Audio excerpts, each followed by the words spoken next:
কে ওখানে? কে ওখানে? কে ওখানে?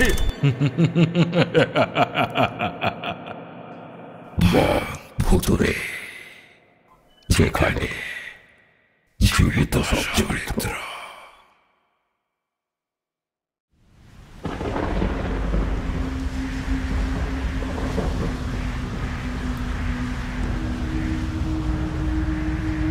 ঝড়ের আগের সন্ধ্যা ছিল অস্বাভাবিক নীরব।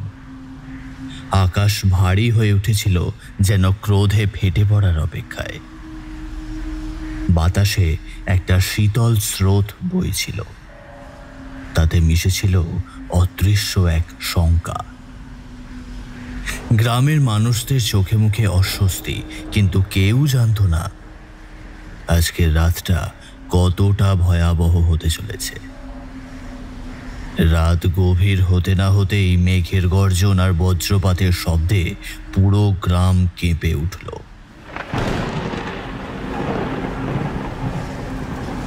ঝোড়ো বাতাসে হঠাৎ কোথাও থেকে ভেসে এলো অচেনা এক করুণ আর্তনাদ। যারা শুনেছিল তাদের মনে কাঁপন ধরেছিল। অনেকেই সেই রাতে ঘরের বাইরে পা রাখতে সাহস পায়নি। কিন্তু গ্রামের এক বৃদ্ধ, যিনি সবকিছু জানেন, তার শরীর কাঁপছিল ভয়ের জ্বরে। সে জানে 3 বছর আগে এই রাতেই ঘটেছিল এক ভয়ানক অপরাধ, আর আজ সেই অপরাধের শাস্তি দাবি করতে অন্ধকার থেকে কেউ ফিরে এসেছে। সেই বৃদ্ধ জানে আজকের রাতে সত্যটা চাপা থাকবে না। কিন্তু কি সেই অপরাধ, কারা জড়িত, আর কে ফিরে এসেছে প্রতিশোধ নিতে? জানতে হলে শুনতে থাকুন বং ভুতুড়ের এইবারের নিবেদন, সুলেখক সুকান্ত দাসের কলমে একটি বৃষ্টির রাত।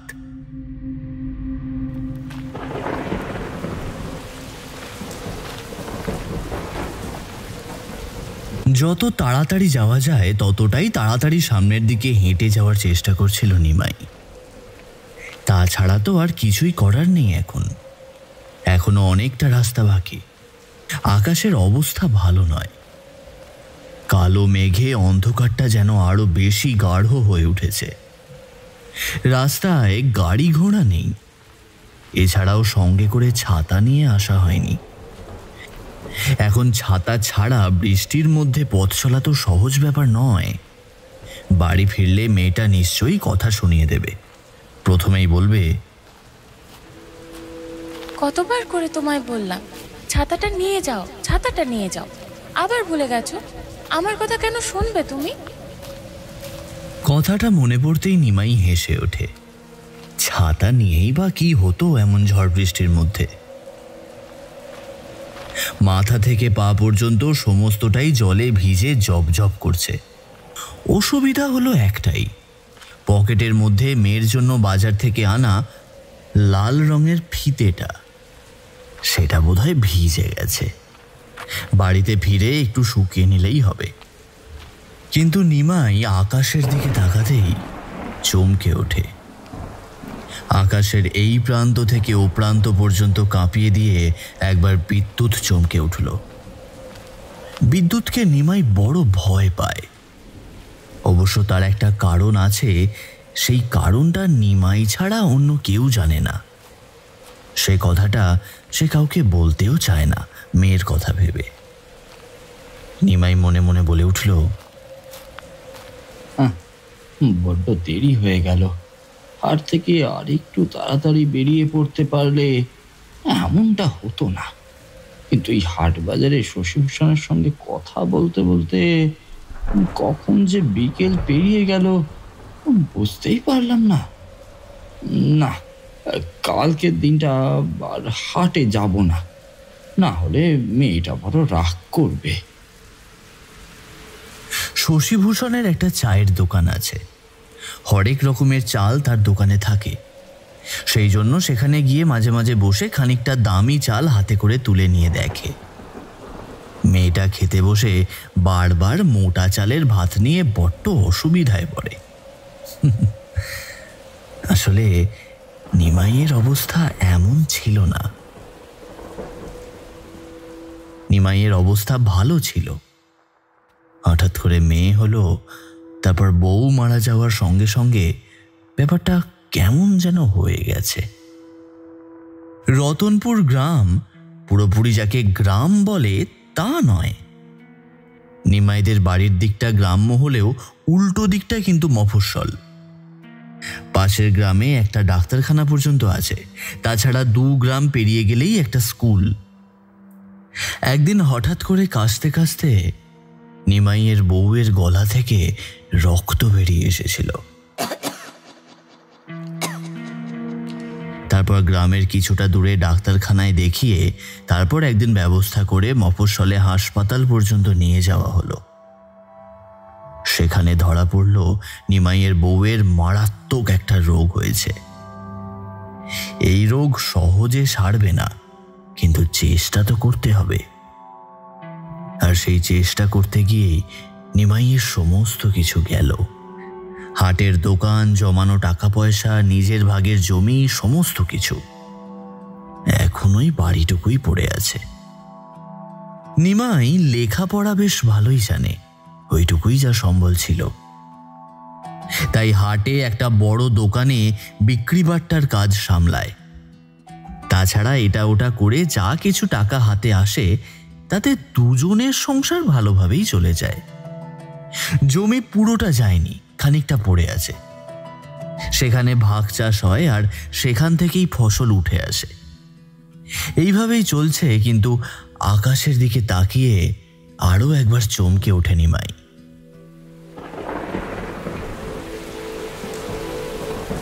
টানা 2 দিন ধরে বৃষ্টি হওয়ার পরে আবার এমন বৃষ্টি।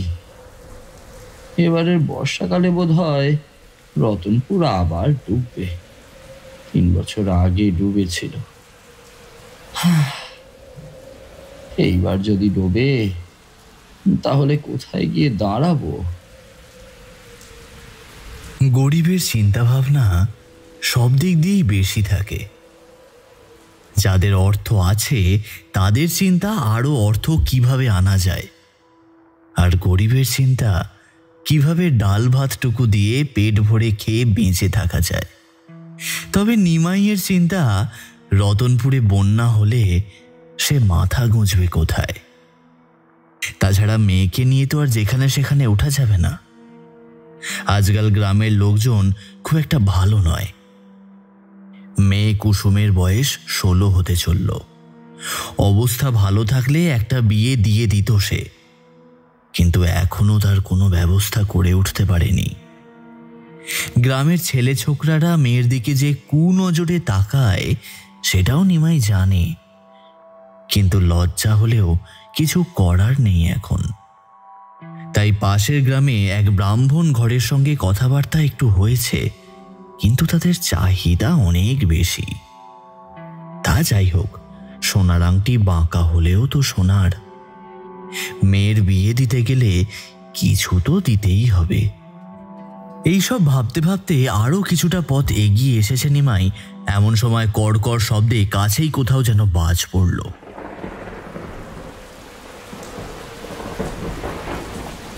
আর সেই বাজের শব্দ শুনে নিমাই ভয়ে তাড়াতাড়ি সামনের দিকে এগিয়ে গিয়ে মাটির ওপরে ছিটকে গিয়ে পড়ল। এমনিতেই জল কাদা, আর তার ওপর মাটির ওপর অমনভাবে ছিটকে পড়ায় তার গোটা পোশাক কাদায় ভরে গেল।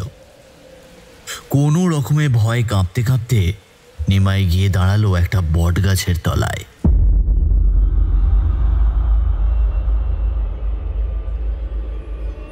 অনেক বছর আগের কথা, আজ থেকে প্রায় 30 বছর আগের কথা। এমনই এক ঝড় বৃষ্টির রাতের সেই কথাটা মনে পড়ে যায় তার।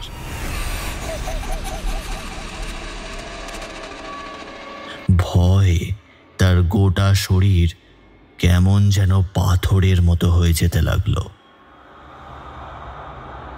চারপাশের অন্ধকার আর ঝমঝম করে আসা বৃষ্টির ফোঁটা তার কানের মধ্যে দিয়ে মস্তিষ্কের ভিতরে কি যেন একটা বারবার আগুনের মতো জ্বালিয়ে চলছিল। চিৎকার করে উঠল নিমাই আর দুহাতে নিজের কান ঢেকে ফেলল। আর ঠিক তখনই আকাশ বাতাস কাঁপিয়ে একবার বাজ পড়ল।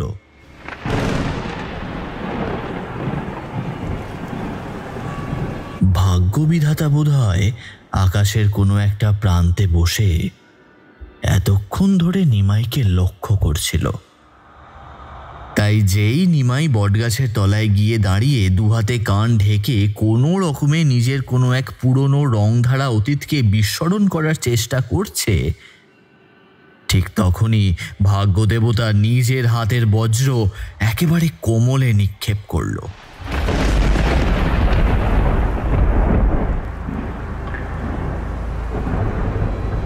নিমাইয়ের দাঁড়িয়ে থাকা বটগাছটার গায়ের ওপর সজোরে একটা বাজ পড়ল।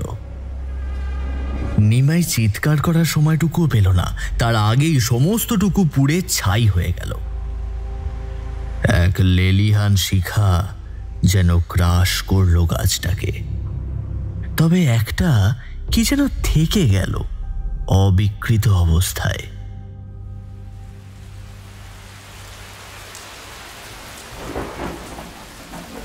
আরে বৃষ্টি হলেই তো আমার ভয় হয়।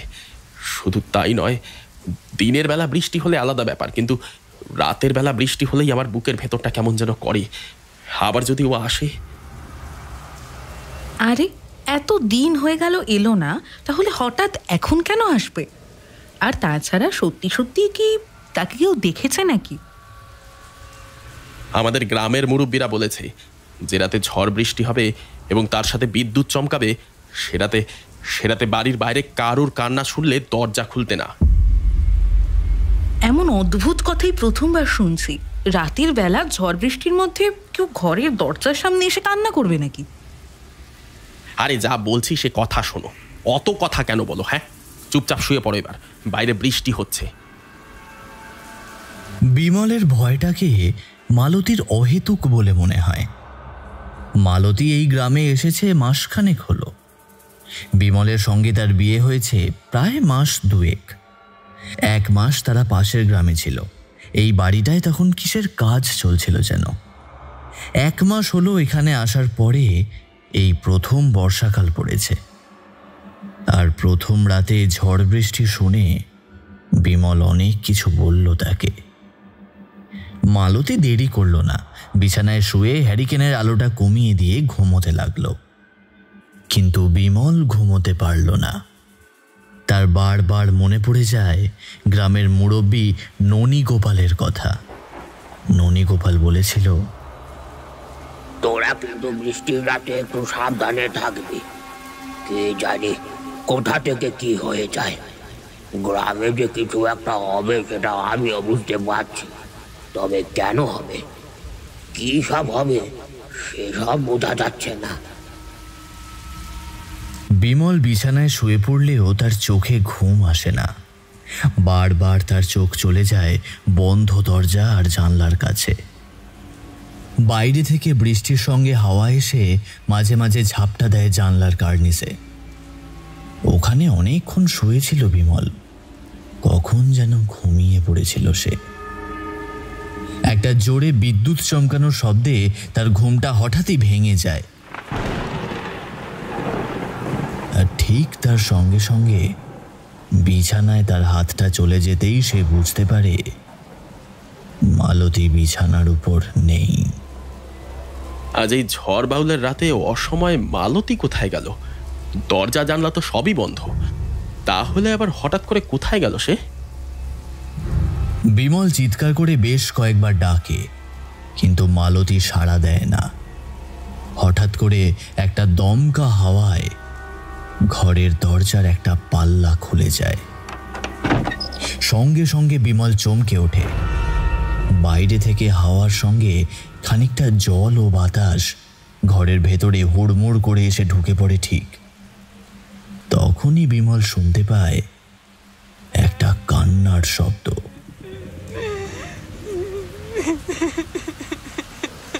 কে যেন অদ্ভুতভাবে ইনিয়ে বিনিয়ে কেঁদে চলেছে। কান্নার শব্দটা শুনে বিমলের বুকের ভেতরটা কেমন যেন হীন হয়ে যায়। ননীগোপাল তাহলে মিথ্যে কথা বলেনি, কিন্তু কান্নাটা তো একটা মেয়ের কান্না বলে মনে হচ্ছে। আর শুধু তাই নয়, এই কান্নাটা যেন তার চেনা। এটা তো তার মালতীর কান্না। ধড়ফড় করে বিছানা ছেড়ে নেমে এসে বিমল হ্যারিকেনটা তুলে আনে। ঠিক তখনই একটা দমকা হাওয়ায় হ্যারিকেনের আলোটা নিভে যায়।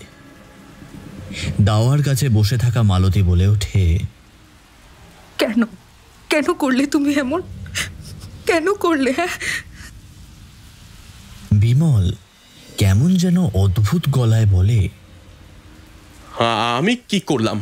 তুমি ওখানে বসে কি করছো? ওভাবে কাঁদছো কেন তুমি? তোমার জন্য ও যে বড় কষ্ট পাচ্ছে। কেন করলে তোমরা এরকম? এর জন্যই কি আমি দরজা খুলতে বারণ করেছিলে? হ্যাঁ, এর জন্যই। চারপাশটা অন্ধকার।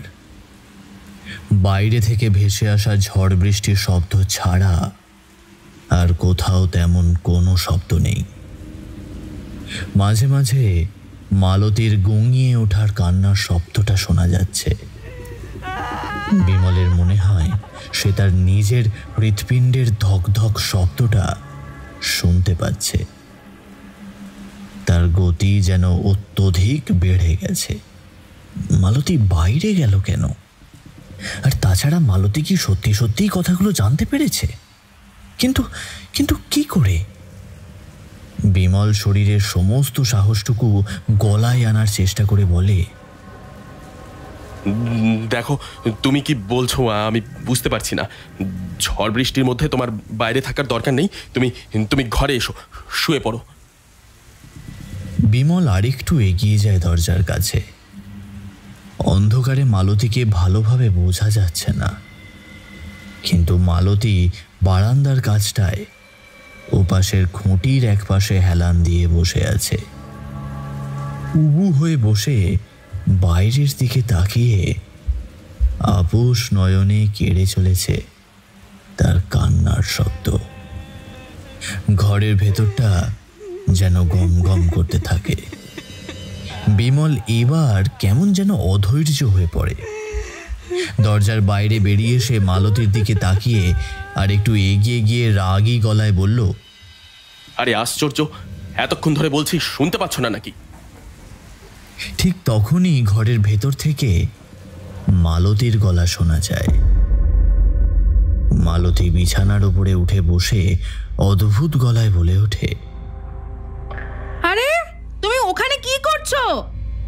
দরজার বাইরে গিয়েছো কেন? আমায় বললে ঝড় বৃষ্টির মধ্যে ঘরের বাইরে না যেতে, তুমি নিজেই চলে গেছো। হ্যাঁ, মালতীর গলাটা শুনে বিমল পিছনের দিকে ঘুরে তাকায়। দাওয়ার কাছে হ্যারিকেনটা তখনও জ্বলছে, কিন্তু বিমলের মনে আছে হ্যারিকেনটা নিভে গিয়েছিল। হাওয়া থেকে বাঁচাবার জন্য টেবিলের ওপরে রেখেছিল। আর ওটা বাড়িয়ে দিয়ে বিছানার ওপরে বসে থাকা মালতীকে দেখে বিমল চমকে উঠল। ওই তো মালতী। তার দু চোখে আবার একটা ভয় দেখা দিয়েছে। গোটা মুখে কেমন একটা প্রশ্ন। এটাই স্বাভাবিক। বিমল তাকে বারণ করেছিল ঘরের বাইরে আসতে, আর বিমল নিজেই ঘরের বাইরে এসেছে। কিন্তু তাহলে বারান্দার কাছে কে বসে আছে? বিমলের মনে হয় তার ঘাড়ের কাছে যেন একটা বড় বরফের চাই নেমে যায় আস্তে আস্তে করে। পেছনে ফিরে এসে বারান্দার দিকে তাকিয়ে যে দেখবে, সেটা সে করতে পারে না। বাইরের জলো বাতাস যেন জলের ঝাপটা বিমলের পিঠের উপরে এনে ফেলতে থাকে। বিমলের খালি গায়ে জলের ঝাপটা যেন বরফ কুচির মতো শিরশির করে ওঠে। মালতী ততক্ষণে বিছানা ছেড়ে নামতে শুরু করেছে। কিছু যে একটা হয়েছে সেটা বুঝতে মালতীর দেরি হয় না। ততক্ষণে হ্যারিকেন হাতে নিয়ে মালতী এক পা করে সামনের দিকে এগিয়ে আসছে।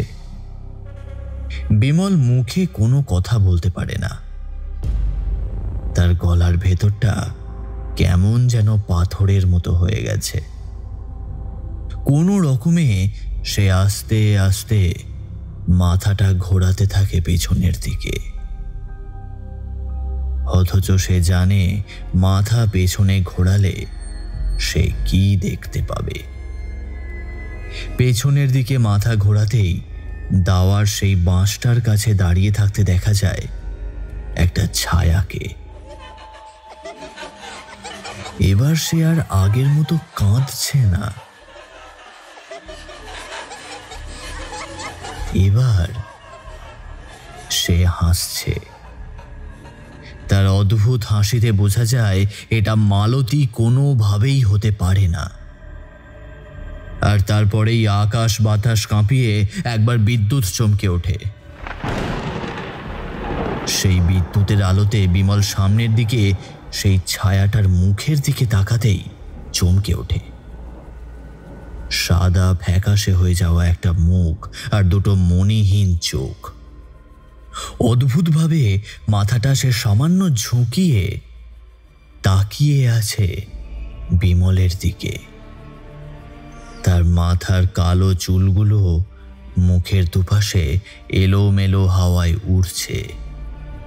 কপালের কাছ থেকে রক্ত সাপের মতো গড়িয়ে নামছে নিচের দিকে। এতদিন ধরে তো আটকে রাখলি, কিন্তু আজ যে আর পারলি না। মালতী কিন্তু বাইরে কারুর গলা শুনতে পাচ্ছিল না। সে তখনও চিৎকার করে চলেছে। আরে কি করছো কি? ভিতরে এসো। ওদিকে তাকিয়ে কি দেখছো? কে আছে ওখানে? কতদিন হলো বল?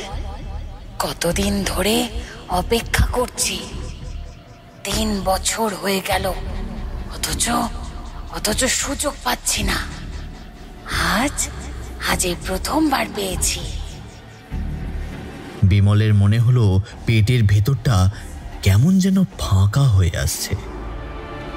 গলা দিয়ে যেন এখনই হড়হড় করে বমি হয়ে আসবে। মাথার ভেতরটা কেমন ঝিমঝিম করে উঠল।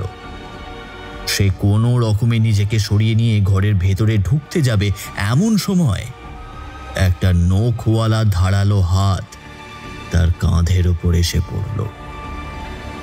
তারপর তার কাঁধের কাছটা ধরে একটা হ্যাচকা টানে তাকে ছুঁড়ে ফেলল বাইরে ঝড় বৃষ্টির মধ্যে। মালতী শুধু দেখতে পেয়েছিল বিমল ছিটকে গেছে বাইরে, আর সঙ্গে সঙ্গে দরজাটা তার মুখের ওপর বন্ধ হয়ে গেছে। তারপর প্রায় অনেকক্ষণ ধরে বিমলের চিৎকার শুনতে পেয়েছিল মালতী, কিন্তু দরজার ওপর বারবার ধাক্কা দিয়েও বন্ধ দরজাটা খুলতে পারেনি। কখন যেন সেই দরজার ওপরে অজ্ঞান হয়ে পড়ে গিয়েছিল সে। আমি বলেছিলাম কিছু একটা হবে। ওই নিমাইয়ের মৃত্যুটা ভালোভাবে হয়নি। নিমাই অপঘাতে মরেছে। গাছের তলায় বাজ পড়ে মরলে সে সহজে মুক্তি পায় না।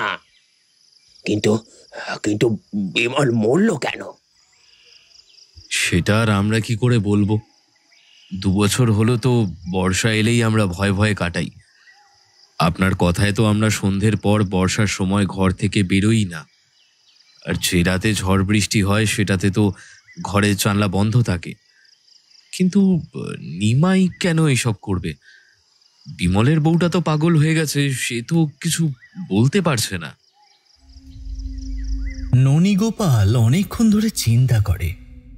নিমাইকে সে ভালোভাবেই চিনত, কিন্তু তাই বলে মৃত্যু হলেও সে এমন করতে যাবে কেন? আর প্রায় 3 বছর পরে বিমলকেই বা কেন মারতে যাবে? শুধু ননীগোপাল নয়, রতনপুর গ্রামে সবাই বিমলের মৃত্যুতে ভয় পেল। ননীগোপালের ভবিষ্যৎবাণী যে মিথ্যে হয়নি সেটা এবার সবাই বুঝতে পারল।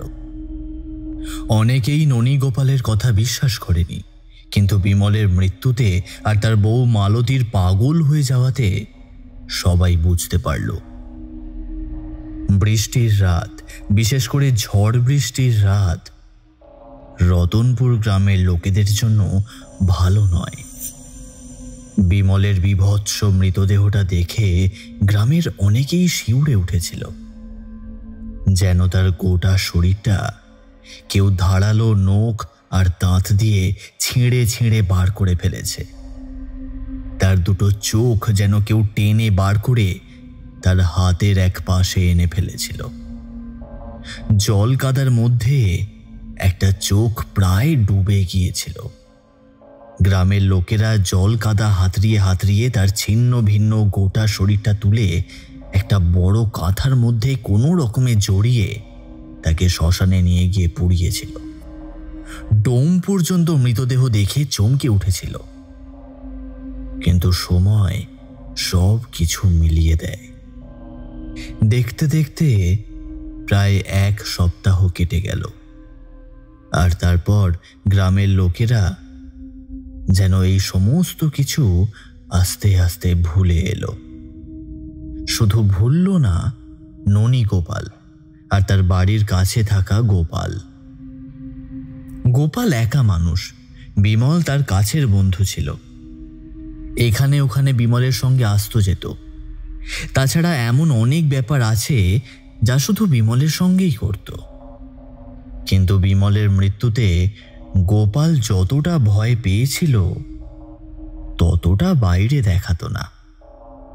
সেদিন বৃষ্টির সময় গোপাল নিজের ঘরের দরজা বন্ধ করে 2টো হ্যারিকেন জ্বালিয়ে চুপ করে বসে বসে ভাবছিল বিমলের কথা।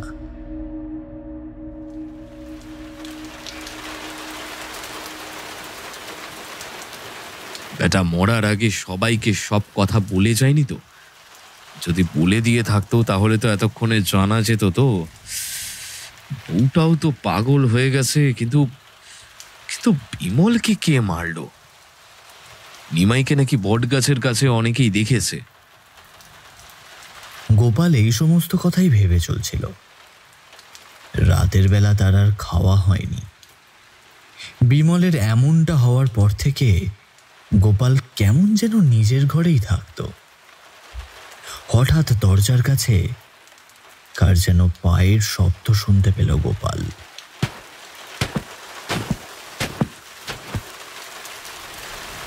সঙ্গে সঙ্গে চমকে উঠে সোজা হয়ে বসল। তাই চিৎকার করে বলে উঠল, কে কে কে বাইরে? কারোর কোনো শব্দ নেই। তখন বৃষ্টির সঙ্গে জোর হাওয়া দিয়ে চলেছে। গোপালের ঘরের জানলাগুলোর ওপর ধক ধক শব্দ হতে লাগলো। অন্য কেউ হলে ভাবতো কেউ হয়তো জানলায় ধাক্কা দিচ্ছে, কিন্তু গোপাল জানে ওটা হাওয়ার শব্দ ছাড়া আর অন্য কিছুই নয়। গোপাল আর দেরি না করে কাঁথা মুড়ি দিয়ে বিছানার ওপর চুপ করে শুয়ে পড়ল। জোর করে ঘুমোবার চেষ্টা করলো, কিন্তু কিছুতেই তার ঘুম আসলো না। একটা কথা বারবার তার মনে পড়ে যাচ্ছে, সেই রাত্রের কথা।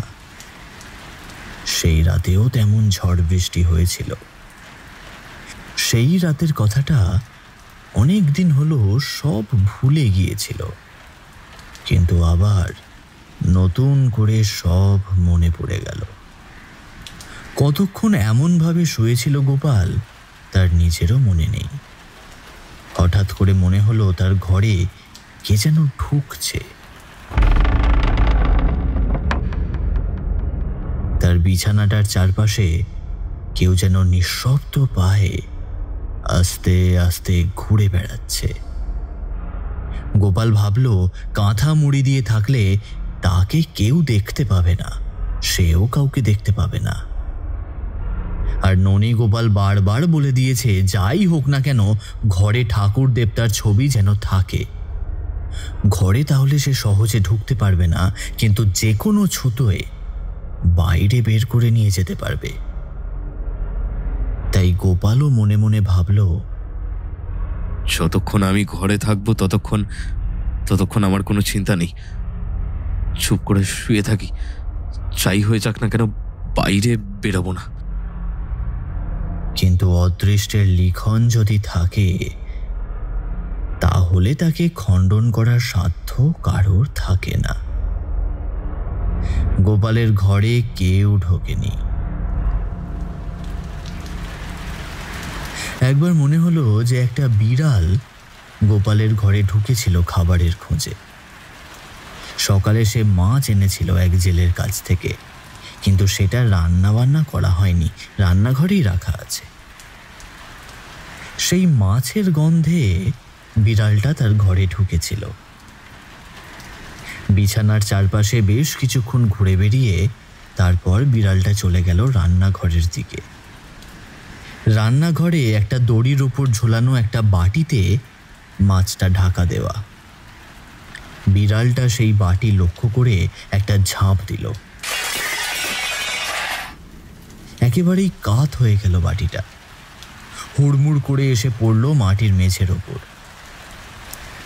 ওই শব্দেই গোপালের ঝটকাটা কেটে গেল। আর ঠিক তখনই বিড়ালটা ডেকে উঠল, হতচ্ছাড়া বিড়াল! আর আমি এদিকে ভূতের ভয় কাঁথা মুড়ি দিয়ে রয়েছি। দাঁড়া দাঁড়া, তোকে আজ দেখাচ্ছি মজা। কথাটা বলে গোপাল এক হাতে হ্যারিকেন আর অন্য হাতে ঘরের কোণ থেকে একটা ঝাঁটা তুলে নিল। তারপর রান্নাঘরে গিয়ে দেখতে পেল বিড়ালটা আয়েশ করে কাঁচা মাছ ছড়িয়ে ছিটিয়ে রেখে খাচ্ছে। বিড়ালটাকে ঝাঁটা দিয়ে একটা বাড়ি মারতে যাবে, ঠিক তখনই রান্নাঘরের গাছের দিকের জানলাটার দিকে চোখ গেল গোপালের।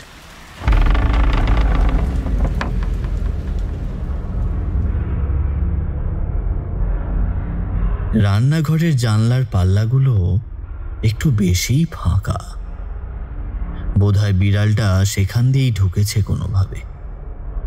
আর সেই জানলার পাল্লার সাথে নিজের মুখটা একদম লাগিয়ে কে যেন দাঁড়িয়ে আছে। তার সাদা ফ্যাকাশে মুখের সাদা মনিহীন চোখ নিয়ে তাকিয়ে আছে গোপালের দিকে। তার কপালের এক পাশ দিয়ে বেয়ে বেয়ে নামছে রক্তের ধারা। গোপাল তার দিকে তাকাতেই তার মুখে হাসি ফুটল। খিলখিল করে হাসির শব্দে যেন কানের পর্দা ফেটে যাওয়ার জোগাড় হলো। সাদা ঝকঝকে দুপাটি দাঁত আর সেই দাঁতের মধ্যে থাকা একটা গজ দাঁত তার চোখে পড়ল। আর ঝাঁটা একসঙ্গে পড়ে গেল আর হুড়মুড় করেই ভেঙে গেল। গোপাল প্রাণ ভয় পিছনের দিকে ছুটে পালাতে যেতেই মাটির দেওয়ালের একপাশে ধাক্কা খেয়ে সামনের দিকে গিয়ে পড়ল। যেখানে বিড়ালটা মাছ খাচ্ছিল সেখানটা এখন ফাঁকা। বিড়ালটা বিপদ বুঝে একটা মাছ মুখে করে রান্নাঘরের কোনায় গিয়ে বসেছে। গোপাল গিয়ে পড়ল সেই মাছগুলোর ওপর। তার গোটা শরীরে কাঁচা আধ খাওয়া মাছ লেগে গেল। একটা বিকট উৎকট গন্ধ ছড়িয়ে পড়ল চারদিকে। কোনো রকমে গোপাল মাটি থেকে উঠতেই বুঝতে পারল ঘরটা অন্ধকার, কিন্তু জানলায় কেউ নেই। একটু আগে জানলার কাছে যে ছিল সে যেন কোথায় চলে গেছে। সত্যি সত্যি জানলার কাছে কেউ ছিল নাকি নাকি আমার মনের ভুল? ধুর, হতচ্ছাড়া বিড়ালটার জন্যই এই সব হয়েছে। কথাটা ভেবে বিড়ালটাকে মারার জন্য মেঝেতে গোপাল হাতড়াতে লাগলো। ঝাঁটা ধরতে যাওয়ার আগে হ্যারিকেনের একটা কাঁচের টুকরোতে তার হাতটা কেটে গেল। যন্ত্রণায় শিউরে উঠে সে বেরিয়ে গেল বাইরের দিকে। ঘরের কাছে এসে আরেকটা হ্যারিকেনের আলো জ্বালিয়ে রান্নাঘরের কাছে গিয়ে দেখল না, কোথাও কিচ্ছু নেই। শুধু ভাঙা হ্যারিকেনের কাঁচের টুকরো, একপাশে ঝাঁটা আর মাঝখানে চিবিয়ে চিবিয়ে রাখা কয়েকটা মাছ। তার মধ্যে দুটো মাছ নেই, জানলাটা ফাঁকা। নিশ্চয়ই ননীগোপাল খুড়োর কথাগুলো আমায় ভয় দেখিয়ে দিয়েছে। তাছাড়া বিমল ওভাবে মরেছে, ও এখানে আসবে। তাছাড়া 3 বছর আগে তো। গোপালের কথা শেষ হলো না। তার আগেই তার ঘরের দরজার কাছে এসে কি যেন ধাক্কা খেল। গোপাল শিউরে উঠল, কিন্তু তারপরেই বাইরে থেকে শোনা গেল ননী গোপালের গলা। আরে তাড়াতাড়ি দরজা খোল। এই সময় ননী গোপাল খুড়ো এখানে কি করে? কথাটা মনে হতেই গোপাল ভাবল, তার বাড়ি আর ননী গোপালের বাড়ি তো পাশাপাশি, কোনো কারণে সে এসে থাকতেই পারে বোধহয়। তাহলে কি তারই কোনো বিপদ হয়েছে? কথাটা মনে করে গোপাল ছুটে গেল দরজার কাছে, কিন্তু দরজা খোলার আগে আবার বলল, কে কে বাইরে? আরে তাড়াতাড়ি দরজা খোল, ওটা আমার পেছনে যে বিমলকে মেরেছে। কথাটা শুনে গোপাল তাড়াতাড়ি দরজাটা খুলে দিল। ননী গোপাল বাইরে দাঁড়িয়ে আছে ভেবে দরজাটা খুলে গোপাল তাড়াতাড়ি বাইরে বেরিয়ে এলো। ননী গোপাল তখন তার পিছনে। বাইরে বারান্দার কাছে উঠোনের দিকে তাকিয়ে গোপাল বলল, কোথায় ওটা? কে মেরেছে বিমলকে? বিমলকে যে মেরেছে সেটা তুমি জানতে পেরে গিয়েছো, ভালো হয়েছে। এবার আর তাহলে কোনো চিন্তা নেই। এবার আমরা... হঠাৎ করে গোপালের একটা কথা মনে পড়ে গেল। রাতের বেলা বাইরে না বেরোনোর কথা। আর শুধু তাই নয়, ননী গোপাল খুড়ো বৃদ্ধ হয়েছে, পায়ে সামান্য সমস্যা, সব সময় লাঠি হাতে নিয়ে চলাফেরা করে। কিন্তু একটু আগে গোপাল ঘর থেকে ছিটকে বাইরে বেরোবার সময় দরজার এক পাশে আধো অন্ধকারে দাঁড়িয়ে থাকা ননী গোপাল খুড়োর হাতে কোনো লাঠি দেখতে পায়নি। ততক্ষণে আশপাশ থেকে একটা কান্নার শব্দ ভেসে আসছে। গোপাল যেখানে দাঁড়িয়ে আছে তার পিছনে 3 হাত দূরেই দরজার কাছে ননী গোপাল খুড়োর দাঁড়িয়ে থাকার কথা। সেখান থেকেই ভেসে আসছে সেই কান্নার শব্দটা, একটা মেয়ের কান্নার গলা। সে বলছে, কেন কেন আমার সাথে এমন করলে বলো তো? কেন? কি দোষ ছিল আমার? গোপাল বুঝতে পারল তার পেছনে যে দাঁড়িয়ে আছে সে ননী গোপাল হতেই পারে না। অমন গলা ননী গোপালের হবে না। তার মানে জানলার কাছে যাকে দাঁড়িয়ে থাকতে দেখেছিল সেটাই কি সত্যি? সেই কি তাহলে ননী গোপাল খুড়োর কথা মতো রূপ বদল করে? গোপাল মুহূর্তের মধ্যে নিজের সিদ্ধান্ত নিয়ে নিল। পেছন থেকে তখনও সেই কান্নার শব্দটা ভেসে আসছে। সে যেন এনিয়ে বিনিয়ে কাঁদছে আর বলছে, তোমাদের জন্য এমনটা হলো। 3টে বছর হয়ে গেল। গোপাল আর দেরি করল না, এক লাফে ঝাঁপিয়ে পড়ল বাইরে। ততক্ষণে বাইরে মুষলধারে বৃষ্টির সঙ্গে হাওয়ার শোঁ শোঁ শব্দ শোনা যাচ্ছে। তারই মধ্যে গোপাল ছুটতে লাগলো ননী গোপালের বাড়ি লক্ষ্য করে। তার পেছনে সেই কান্নার শব্দটা ভেসে এলো, কিন্তু গোপাল বুঝতে পারল ওই কান্নার শব্দটা তাকে তাড়া করছে না। গোপাল ছুটতে লাগলো ননী গোপালের বাড়ি উদ্দেশ্য করে। ননী গোপালের ঘরের দরজার উপর দুমদাম ধাক্কা দিতে দিতে গোপাল চিৎকার করতে লাগলো, খুড়ো, ননী গোপাল খুড়ো, কোথায় তুমি? বাঁচাও, বাঁচাও ননী গোপাল খুড়ো, খুড়ো।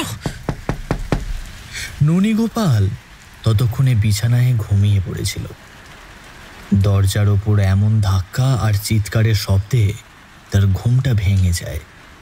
তার ঘুম বেশ পাতলা, সঙ্গে সঙ্গে ভয়ে তার গোটা শরীর শিরশির করে ওঠে।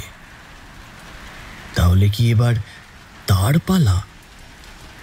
খবরদার, খবরদার, কে তুই বল? আরে আমি গোপাল খুড়ো, গোপাল। তাড়াতাড়ি দরজা খোলো, বাঁচাও আমাকে। ও আমাকে মারার জন্য আমার বাড়িতে এসেছিল, তোমার রূপ নিয়ে এসেছিল, তাই আমি ধরতে পারিনি। কিন্তু তুই যে সত্যি সত্যি আমার কাছে এসেছিস সেটা আমি বুঝবো কি করে? আরে এত সময় নেই, বিশ্বাস করো। তাড়াতাড়ি দরজাটা খোলো না, খোলো, খোলো, না হলে কিন্তু... গোপাল আর দেরি করল না। বিমলের যখন বিপদটা হয়েছে তখন গোপালেরও কেমন যেন বিপদটা হবে বলেই তার ধারণা। কিন্তু আর একটা বিপদ যে তার দিকেও ধেয়ে আসতে পারে সেটাও সে জানত। কিন্তু এই সব কথা তো আর বাইরে বলা যাবে না, তাই ননীগোপাল তাড়াতাড়ি এগিয়ে গিয়ে দরজাটা খুলে ফেলল। কি ব্যাপার, তোকে আজ সারাদিন দেখতে পেলাম না? কথাটা বলতে বলতে ননীগোপাল বেরিয়েছে, আর ঠিক তখনই দেখতে পেল কে যেন গোপালকে টানতে টানতে বারান্দা থেকে নিচের দিকে নিয়ে যাচ্ছে। ননীগোপাল দেরি না করে তাড়াতাড়ি হাতের হ্যারিকেনটা আর তার কাছে থাকা সেই রুদ্রাক্ষের মন্ত্রপুত মালাটা নিয়ে বাইরে বেরিয়ে এলো। বলল, ছেড়ে দে বলছি, ছেড়ে দে ওকে। ততক্ষণে গোপাল চিৎকার করতে করতে বাড়ির উপরে জল কাদার মধ্যে চলে গেছে।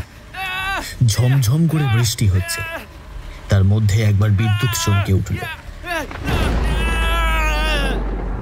আর সেই বিদ্যুতের আলোতে এবার ননীগোপাল দেখতে পেল বাড়ির উঠোনের ঠিক মাঝখানে দাঁড়িয়ে রয়েছে একটা ছায়া মূর্তি। কিন্তু গোপাল কোথায়? এদিক ওদিক তাকিয়েও গোপালকে কোথাও দেখতে পেল না ননীগোপাল। মূর্তিটা তখনও ঠিক উঠোনের মাঝখানে দাঁড়িয়ে আছে। একবার দেখতে পেল, কিন্তু ভালোভাবে বোঝা গেল না। রুদ্রাক্ষের মালাটা ভালো করে হাতে জড়িয়ে ধরে ননীগোপাল এবার প্রশ্ন করল, কে তুই? কেন এসেছিস এখানে? কি চাস তুই? জানিস না? জানিস না তুই? জানিস না আমি কি চাই? অদ্ভুত মেয়েলি গলার স্বর শুনে ননীগোপালের বুঝতে অসুবিধা হলো না এইটা সেই অশরীরী ছাড়া অন্য কিছুই নয়। কিন্তু ততক্ষণে অনেক দেরি করে ফেলেছে সে। বারান্দা পেরিয়ে উঠোনের জলের মাঝে এসে নেমেছে। সামনের সেই মূর্তিটা অদ্ভুতভাবে হেসে উঠল। তারপরেই তার হাসিটা আস্তে আস্তে বদলে আসতে লাগলো কান্নায়। একটা চেনা মেয়েলি গলায় কে যেন বলে উঠল, তুমি এমনটা করতে পারলে? বাবা, বাবা তোমায় কত মানতো, আমি তোমায় কত মানতাম, আর তুমি এমনটা করলে। ননীগোপাল যেন একটা বিদ্যুতের শখ খেল।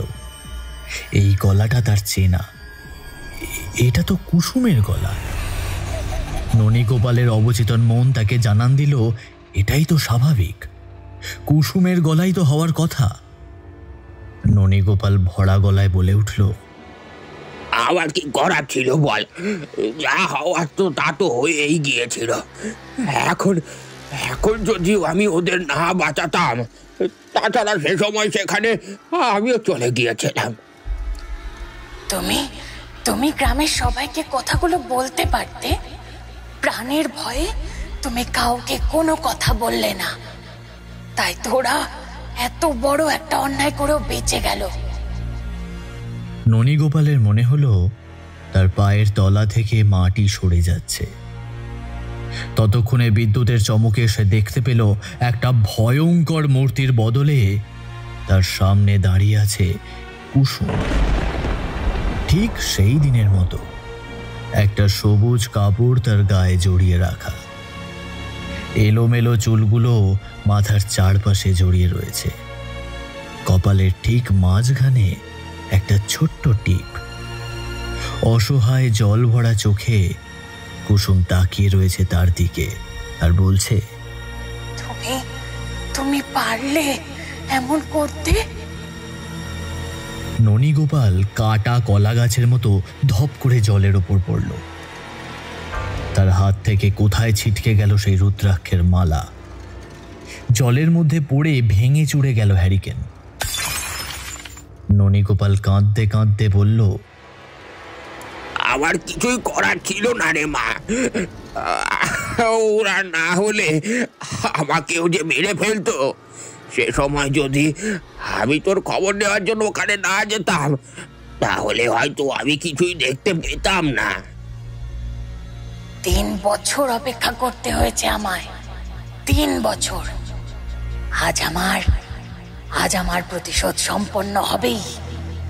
শুধু আর একজন বাকি আছে। যত তাড়াতাড়ি সম্ভব আমি তাকেও মারব। কিন্তু তুমি তো ওদের সঙ্গে ছিলে, তোমাকে যে আমায় মারতেই হবে। ননীগোপাল আর কিছুই বলল না। তার গলা ধরে এসেছিল। মাটির উপর পড়ে দুহাতে এসে জল কাদার উপর থাপ্পড় মারতে মারতে বলতে লাগলো, আমায় মেরে ফেল, আমায় বাঁচিয়ে রাখিস না। আমি সেদিন কেন এমনটা করলাম? কেন প্রাণের ভয়ে ওদের কথা সবাইকে না বলে ছেড়ে দিলাম?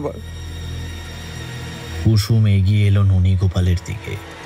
আর ঠিক তখনই ননীগোপাল দেখতে পেল শুধু কুসুম নয়, কুসুমের পেছনে দাঁড়িয়ে রয়েছে একটা কালো রঙের মূর্তি। তার গোটা শরীর যেন আগুনে পুড়ে কাঠ কয়লার মতো হয়ে গেছে। বিদ্যুতের আলোতে এক মুহূর্তের জন্য সেই মূর্তিটাকে দেখতে পেল ননীগোপাল। তার চোখ বলতে কিছুই নেই, শুধু কালো গহ্বর। নাক মুখের জায়গায় গর্ত। তার মুখের সাদা দাগগুলো এখনো দেখা যায়। ননীগোপাল খুড়ো, ও ননীগোপাল খুড়ো, আমি যে তোমায় বড় বিশ্বাস করতাম গো খুড়ো। তুমি আমার মেয়ের এত বড় সর্বনাশের খবরটা লুকিয়ে রাখবে সেটা আমি কখনো ভাবতে পারিনি খুড়ো। ননীগোপাল ততক্ষণে দুহাতে জল কাদা মেখে অসহায়ের মতো বলছে, আমায় তোরা ক্ষমা করে দে, আমায় তোরা মেরে ফেল, আমায়। না, সে কাজ আমি করব না। তোমার পাপের শাস্তি তুমি নিজেই পাবে। বাকি জীবনটা এই পাপের বোঝা নিয়েই তুমি কাটিয়ে দেবে। কিন্তু সমস্ত কথা তোমায় গ্রামের লোকেদের বলতে হবে। কাল সকালেই তুমি গ্রামের সমস্ত লোককে সমস্ত কথা বলবে, তবেই একটু শাস্তি তোমাকে পেতেই হবে। ননীগোপাল অবাক হয়ে মুখ তুলে তাকালো। ততক্ষণে কুসুমের শরীরটাও আগের মতোই বিভক্ত হয়ে গেছে। তার মাথার ডান পাশে ঠিক সেই জায়গায় একটা ক্ষত চিহ্ন।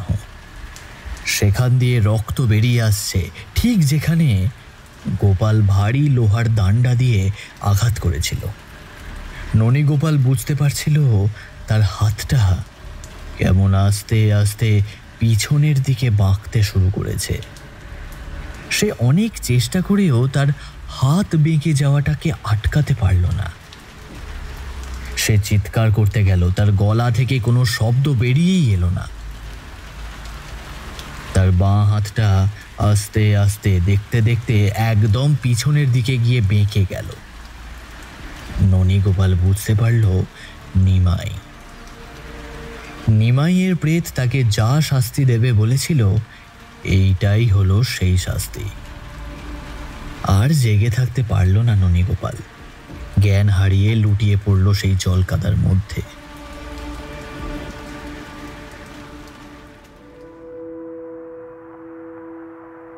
ননীগোপালের জ্ঞান ফিরেছিল প্রায় 3 দিন পরে।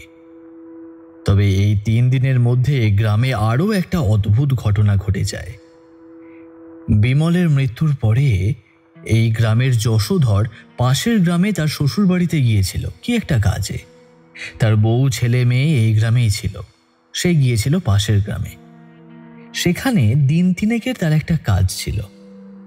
একদিন সন্ধ্যাবেলা তার শ্বশুর বাড়ির 2 জন লোকের সঙ্গে রাতের দিকে একটু মদ্যপান করে ফেলেছে। তারপর নিজের জন্য বরাদ্দ ঘরে এসে ঢুকতে যাবে এমন সময় বাইরে থেকে একটা মেয়ে তাকে ডাকলো। একে তো মদের নেশা, তার উপর এমন রাতে একটা মেয়ে।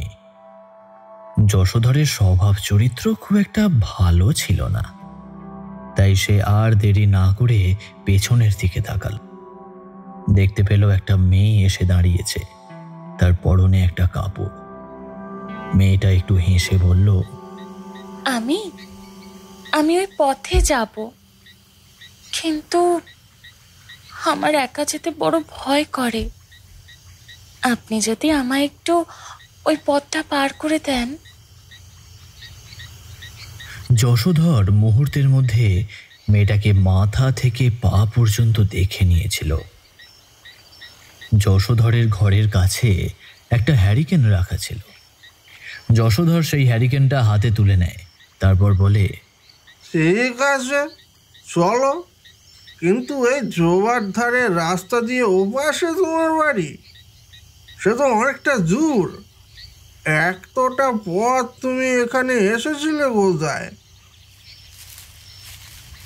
কথা বলতে বলতে ওরা ঘর ছেড়ে গ্রামের পথে নামে। মাটির পথটা ডোবার পাশ দিয়ে বেশ খানিকটা সামনের দিকে চলে গেছে। যশোধর সামনাসামনি হাঁটে আর মেয়েটা পেছনে পেছনে। এই কথা ও কথা বলতে বলতে যশোধরের কথায় মেয়েটা বারবার হেসে যেন লুটে পুটে যায়। যশোধরের মনে হয় মেয়েটা তার কথায় বেশ আনন্দ পাচ্ছে। এমন একটা মেয়েকে রাতের বেলা সে একাই নির্জন পথে নিয়ে যাচ্ছে। মদের নেশাটা একটু বেশিই হয়েছিল, নইলে যশোধর একদম কাছাকাছি এসে পড়তেই মেয়েটা ডোবার জলের দিকে নেমে যায়।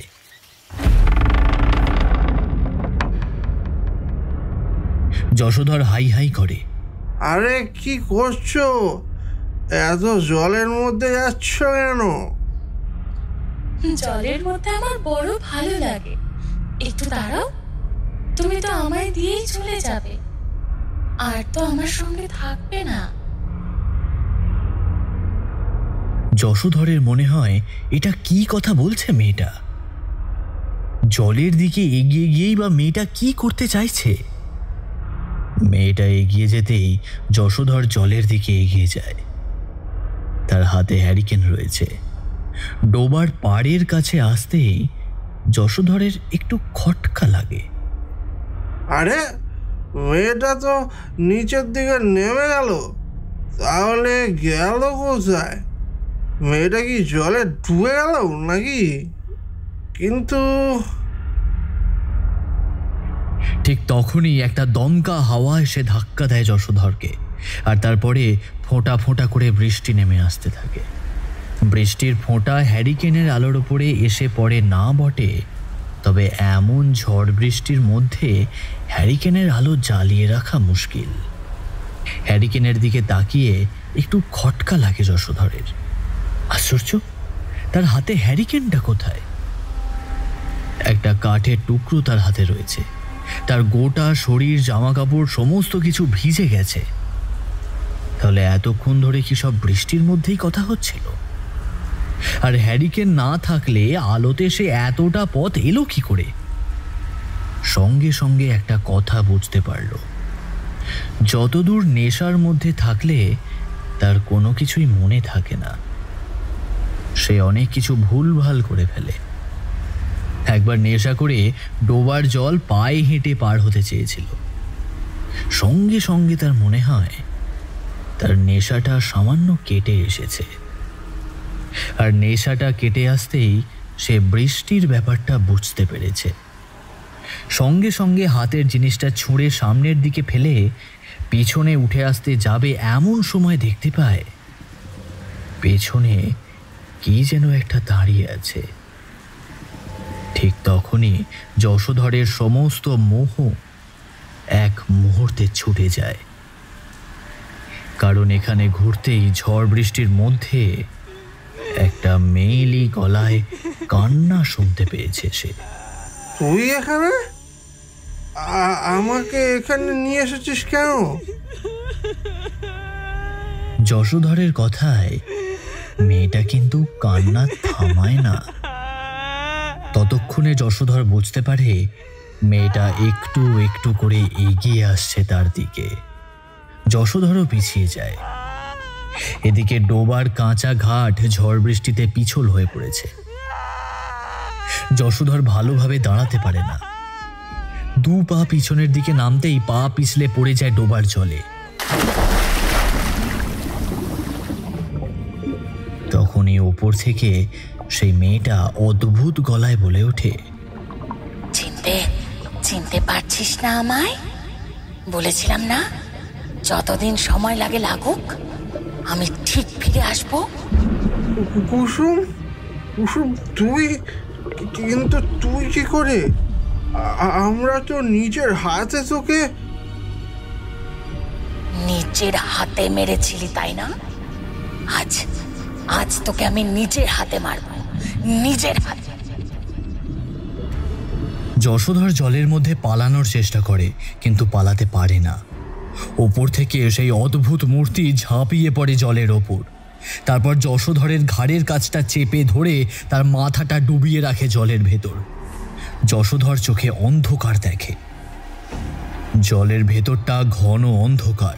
2 হাতে সে কুসুমের হাতটা ছাড়াবার চেষ্টা করে, কিন্তু পারে না। তার হাতে যেন অদ্ভুত জোর। হাতটা তার ঘাড় চেপে ধরে তাকে অদ্ভুতভাবে ঠেলতে ঠেলতে ডোবার কাদার মধ্যে ডুবিয়ে দিতে শুরু করেছে। এত জোরে চাপ দেয় যে তার মেরুদণ্ডের হাড়গুলো পটপট করে ভাঙতে শুরু করে। তার 2 পা ডোবায় কাদায় থাকা অবস্থাতেই তার মাথাটা সোজাসুজিভাবে ঢুকে যায় কাদার ভেতরে। এক সময় জল শান্ত হয়ে যায়। ডোবার কাঁচা পাড়ের কাছে বসে কাঁদছে। তবে তখন আর আগের মতো সেই চেহারা নেই। একটা 15-16 বছরের মেয়ে। তার মাথার চুল বৃষ্টির জলে ভিজছে। হাওয়ায় তার মুখে এসে চোখের পাতা তুলতুল করে কাঁপছে। তার কপালে একটা ছোট্ট লাল রঙের টিপ, ভয় পাওয়া 2 চোখে জল। পাতলা ঠোঁট চাতক পাখির মতো মাঝে মাঝে ফাঁকা হচ্ছে। বৃষ্টির জল তার গায়ে লেগে নিচের দিকে পড়ে যাচ্ছে। তার পরনে তার বাবার দেওয়া সেই সবুজ রঙের শাড়িটা। কুসুম কাঁদতে থাকে। তার কান্নার জলে যেন গোটা আকাশ ভেঙে পড়তে থাকে বৃষ্টি। 2 মাথা নিজের হাঁটুর মধ্যে রেখে কুসুম কাঁদছে। এমন সময় তার মাথার উপরে কে যেন এসে হাত রাখে। কুসুম পিছন দিকে ফিরে তাকায়। দেখতে পায় তার বাবা এসে দাঁড়িয়েছে।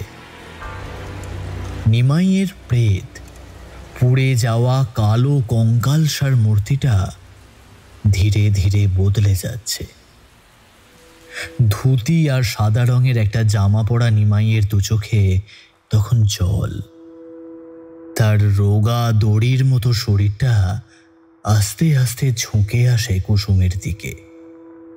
মাথার ওপর হালকা দাগ।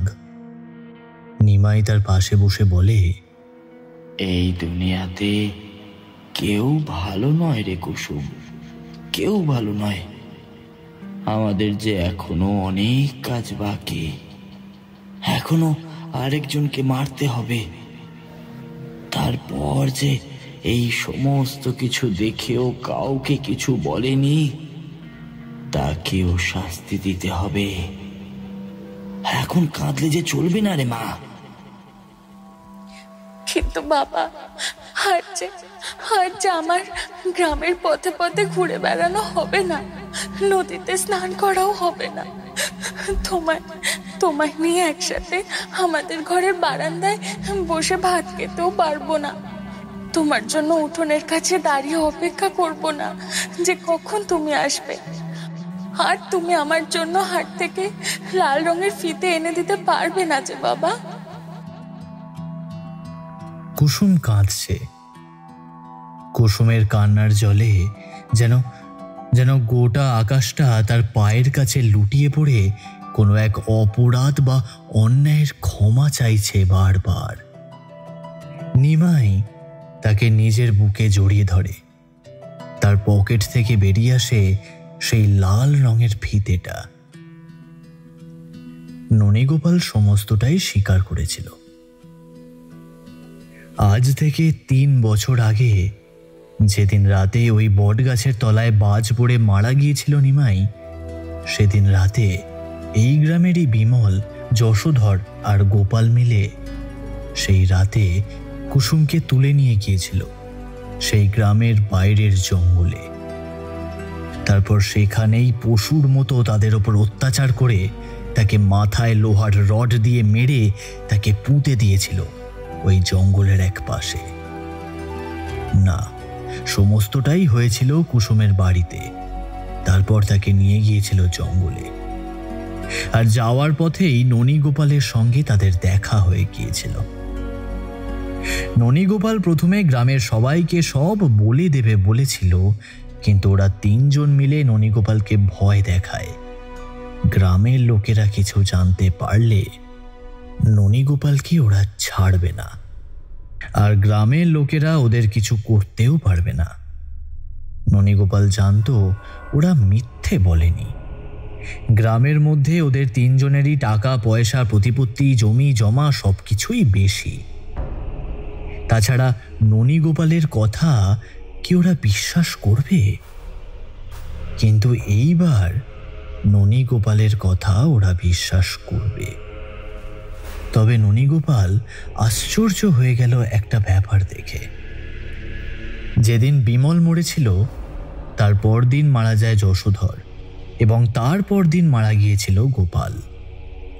যশোধরের কথার মানে ননীগোপাল বুঝতে না পারলেও ননীগোপাল যেদিন গোপালের চিৎকার শুনে দরজাটা খুলেছিল তার আগের দিনই মারা গিয়েছিল গোপাল। সেদিন গোটা দিন ননীগোপাল গোপালকে দেখতে পায়নি, অথচ রাতে তাকে দেখতে পায়। গোপালের মৃতদেহ পাওয়া যায় তারই বাড়িতে, বন্ধ দরজার ভেতরে। ননীগোপালের কথায় খোঁজ করতে গিয়ে সবাই তাকে ওইখানে খুঁজে পেয়েছিল। যশোধরের মৃতদেহটা প্রায় অনেক দিন পর খুঁজে পেয়েছিল পাশের গ্রামের লোকেরা ওই ডোবার কাছে। অদ্ভুতভাবে মেরুদণ্ড ভেঙে চড়ে কাদার মধ্যে অর্ধেকটা পুঁতে রেখেছিল কেউ। ননীগোপালের বাঁ হাতটা কখনোই ঠিক হয়নি। এরপর থেকে যেদিন রাতে ঝড় বৃষ্টি হতো সেদিন ননীগোপালের মনে হতো তার দরজার কাছে কেউ যেন এসে দাঁড়িয়েছে আর চিৎকার করে বলছে, কি দোষ ছিল আমার? ননীগোপাল খুড়ো, আমার কি দোষ ছিল? ননীগোপালের 2 চোখ বেয়ে নেমে আসতো নোনা জল। কত বড় অন্যায় সে করে ফেলেছে সে নিজেও ভাবতে পারেনি। প্রাণের মায়ার চেয়ে বড় মায়া যে অন্য কিছুই হতে পারে না, সেটা সে বুঝতে পেরেছিল।